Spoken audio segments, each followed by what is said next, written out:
What's up, everybody? Welcome back to my channel. It's your girl, Sister Girl on Films. And as you can tell by the title, I will be giving my thoughts and opinions on The Woman in the House Across the Street from the Girl in the Window. I think that's it. So if you're interested in my thoughts on this Netflix series, then stay right there. We're going to get right into this review. Hey, Sister Girl on Films, you don't want to miss a thing. Better stay tuned in. So lay back, get into the vibe, in the mood. Real reviews from a sister's point of view. Trailer reactions, movies and TV. So entertaining and authentic, believe me. So roll that footage, I'm ready to chill. Time to hang out with my sister girl. Hey, Sister Girl on Films. Hey, Sister Girl on Films. Hey. So The Woman in the House Across the Street from the Girl in the Window is a Netflix psychological thriller comedy parody. And you can probably tell by the title that it is a parody, which I think some people kind of missed the joke, but I was like, with a title like this, they could not be serious. And so basically, in this series, we have Anna, who is a widowed divorcee who is pretty much in a depression. She drinks like tons of wine every single day, and she feels like her life is just pretty much meaningless until a hot guy moves in across the street with his adorable little daughter, and she starts to feel like there's a connection. But then some things happen, and she thinks she witnesses a murder, and then everything goes to shit, okay? So, if you're not new to my channel, you know, me and Netflix kind of got a beef, you know? Netflix can either give you something good or they can give you a bunch of mess, okay? At least with Michael Ealy and Kristen Bell, I was like, okay, this is a pretty solid cast for the most part, but what are y'all gonna give us? And so, y'all was absolutely prepared to trash this show. However, as a woman who loves a good parody, I was going in expecting some Netflix mess, but that's not what I came out of this with. Y'all, I really enjoyed this show. First of all, like I said, I love a good parody. Anytime a movie can do a parody of a genre well, I am all in. You know, we started out with Airplane back in the day, and then we had the Naked Gun movies, and then we had the first two scary movies. After that, the Wayans brothers and having to do with it, and then they just went to shit. And then we had Not Another Teen Movie, which was hilarious. And then the parody genre kind of went left field, and it just got bad. And so we really haven't seen like a good parody film, or in this case, a series, in a while, in my opinion, at least like a good one. And I don't recall there ever being a parody of the psychological thriller genre either. So that by itself was like, okay, they are really doing something new here. And right off the top, I love the performances. Like, the performances from everybody was just top notch. It wasn't over the top. It was just enough of a over exaggeration of the typical characters you would see in these types of films that I got sucked into the performance and the show and the story, but I was also very much aware that this is still a parody. And I love that about this show. Now, as far as the storyline was really good.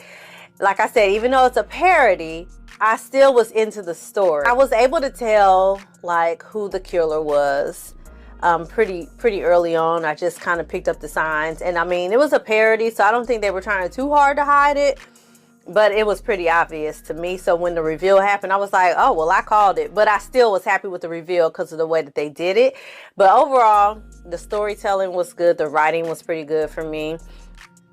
And although not all the jokes landed, some of them were kind of stale, but for the most part, the jokes landed for me. I like dry humor. I really do. And it's a lot of dry humor. It's a lot of subtle humor. Like I said, it is a parody. So you have to look for like these subtle differences like throughout the film, and these subtle little callbacks to these types of movies to really understand the humor in this. Like, for example, you know how in these types of movies, the woman almost always has a child that has died. or like the spouse has died. Somebody has always died that has sent this woman into some sort of spiral where she's drinking wine every day and is just in despair. And so in this show, whenever Anna goes to visit the grave of her daughter, the engraving on her headstone is always different. And I don't know why that immediately drew my eye to it, but because my brain was in this is a parody, I'm constantly looking for funny stuff because the stuff that was on it didn't even make sense. Like, spoiler alert, at one point in time, the headstone says, "There's no I in heaven." Wait, what? It was just little stuff like that where it was like a really emotional moment because it's like supposed to be a drama thriller, but if you look in the background, you see on the headstone, you can't help but laugh. And so it's just little things like that that I really enjoyed about it, and I thought it was hilarious. Now, as far as what I didn't like about it, like I said, some of the jokes didn't quite land all the time, and it probably could have been a little, it's not that long actually. It's 25 minutes per episode, and I think it was 8 episodes. So it's an easy watch, but it definitely could have been a movie as opposed to a series. And I don't know if it's a limited series, so they might be having another season, which I feel like we're good. It could have just been a one and done movie and we would have been good to go with that. But the way it kind of ended, it kind of left it open-ended to where we might have a season 2. So I wasn't here for that unless season 2 is kind of like a play on a different type of psychological thriller, like The 7 Bone Collectors or something. Then I'll be here for it. But if it's just a continuation of the same story, then I feel like there's no need because we wrapped up what we needed to wrap up here.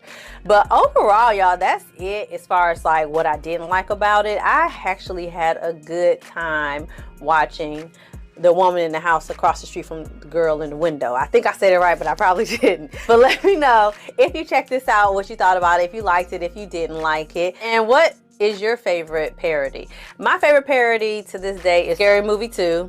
Hilarious. It's hands down my favorite parody. It is hilarious. But let me know your favorite parody down below. And as always, y'all, like this video, share this video, subscribe to my channel, and I'm gonna see y'all next time for something else. Thank y'all so much for y'all support, and I'm gonna see y'all next time. Hey, look, I talk my shit and keep it honest, keep it independent. I hear them hating, but that's only cause they inconsistent. He said the weapon wouldn't prosper, now they wouldn't form. I'm about to golf, I hit the middle and it's good and warm. I got the $1 million motors, I've been getting to it. I got the shit.